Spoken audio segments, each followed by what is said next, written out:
ಎಲ್ಲರಿಗೂ.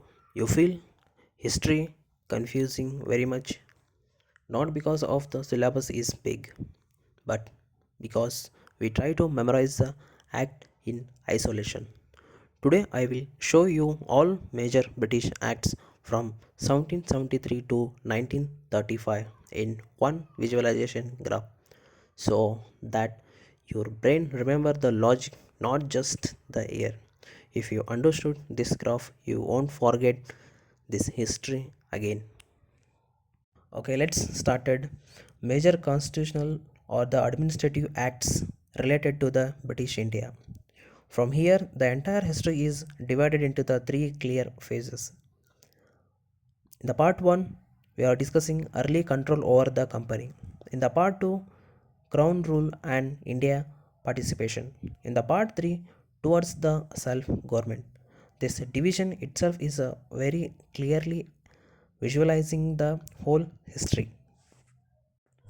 Let's discuss about the part 1, early control over company 1773 to 1853. This entire phase answers the one basic question: how did British slowly take over of the East India Company without removing it immediately? So, Act 1, Regulating Act 1773. This is a very uh, everything begin from here. Still 1773, the East India Company was ruling India like a private business empire. The Regulating Act was the first time the British Parliament said we cannot allow a trading company to rule millions of the peoples without supervision. So, what changed because of this act? Governor of the Bengal became the Governor General of Bengal. Supreme Court established at Calcutta. Company offices made answerable to parliaments. So the first government inference in company rule started off the constitutional government governance in India. So let's go to the second act. It's Pitt's India Act 1784. Now notice the next arrow in this graph. Britain realized that partial control was not the enough. So the Pitt's India Act introduced the system of the dual control. So what does the dual control means? Company manages the trade and administrative. British government control the policy and political matters. So here one board was created, that is a board of control. So here company exists but independence is gone. Let's go to the Act 3. It is Charter Act 1813. So from now, slowly the weakening of the company commercial power. The British Parliament openly accepted the company should rule, but not trade freely. So major changes from these acts are: companies trade monopoly ended, except the tea and trade with China. So India trade opened to British merchants. So hidden but most important one is Christian missionaries were allowed to the enter to the India. Education and social reform debates are started. So let's go to the fourth act, Charter Act 1813. This is a big administrative turning point. For the first time, India was treated as one political entity. So, what changes from this act? Governor General of Bengal become the Governor General of India. Legislative power centralized. Companies' commercial activities ended completely. So, India became the one administrative unit from here. Beginning of the administrative centralizations are here. So, the next act is Charter Act 1853. This act make the end of the phase 1. The British rule now required efficient administrations, the not the favoritism. So key changes are here are open competitions for the civil services, separation of legislative and executive functions, expanded the legislative council. So why this is a very matters means beginning of the merit based bureaucracy. So here the fundamental of the modern Indian civil service started. Now discuss about the part 2, crown rule and Indian participation 1858 to 1909. So this phase is answered for the question what happened after the revolt of 1857 shocked the British.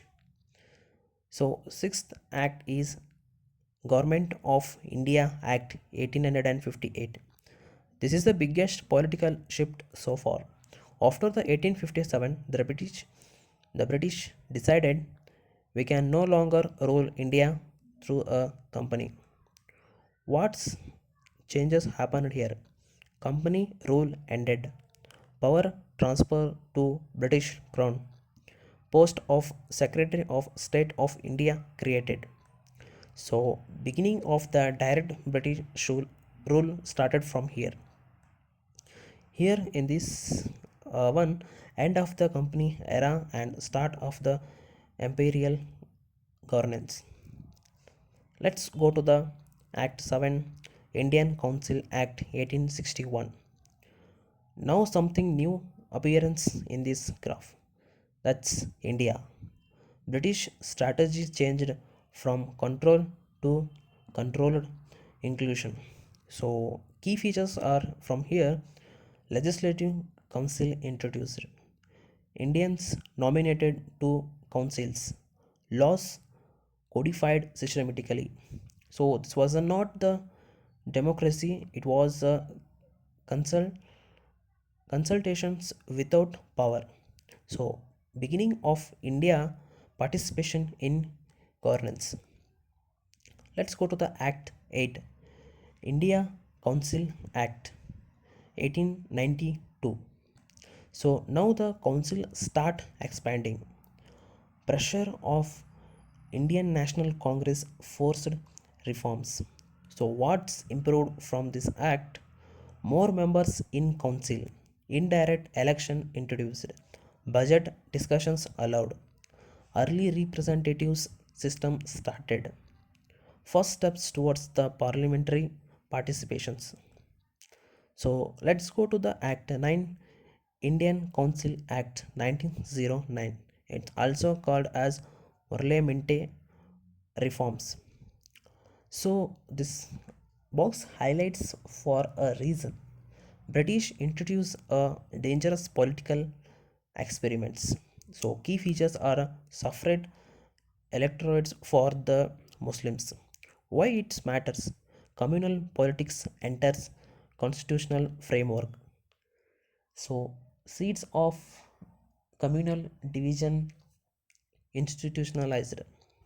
Let's go to the part 3 towards self government 1919 to 1935. Now we move to the this one. So this phase is answered a questions that how British prepare India for limited self rule without full freedom. In Act 10, Government of India Act 1919. This act introduced power sharing for the first time. So the key concept is diarchy.